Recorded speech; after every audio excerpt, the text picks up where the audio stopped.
नमस्कार. आजची रेसिपी आहे गाजर हलव्याची आणि ते सुद्धा मी बनवलं होतं प्रेशर कुकर मध्ये.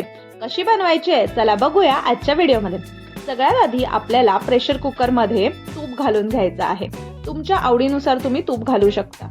त्यानंतर मग मी इकडे घेतलं होतं अर्धा किलो किसलेलं गाजर. आता तुम्हाला गाजर किसायचा कंटाळा आला असेल तर तुम्ही गाजराचे छोटे छोटे तुकडे करून सुद्धा घालू शकता. त्यानंतर गाजर जे आहे ते तुपावरती आपल्याला छान असं परतून घ्यायचंय.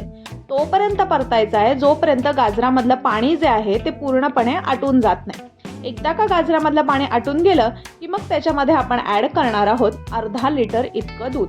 अर्धा किलो गाजरला मी अर्धा लिटर दूध घेतलेलं आहे.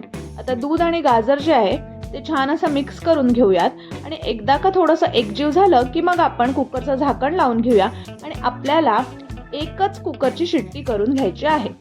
कुकरची शिट्टी झाली की मग थंड झाल्यावरती आपण झाकण उघडूया आणि परत गॅस सुरू करूया आणि हे उरलेलं जे दूध आहे ना ते आपल्याला आटवून घ्यायचं आहे.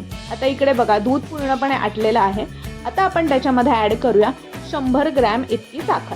आता तुम्हाला साखर कमी हवी असेल तर तुम्ही कमी सुद्धा घालू शकता. त्यानंतर त्याच्यामध्ये घातलेली आहे वेलचीची पूड आणि इथे मी 50 ग्रॅम इतका खवा घातलेला आहे. खवा ऑप्शनल आहे, तुमच्याकडे असेल तर तुम्ही ऍड करा, नसेल तर स्किप करू शकता.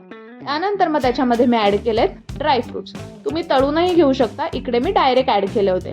आता सगळं एकजीव करून घेऊयात आणि सगळं पाणी आटल्यानंतर या कन्सिस्टन्सीला आल्यावर आपण गॅस बंद करूया आणि तयार आहे आपला झटपट पटकन होणारा असा गाजरचा हलवा. रेसिपी आवडली असल्यास चॅनलला नक्की सबस्क्राईब करा आणि कमेंटमध्ये मला नक्की सांगा. ओके बाय, भेटूया नवीन अशा एखाद्या व्हिडिओमध्ये.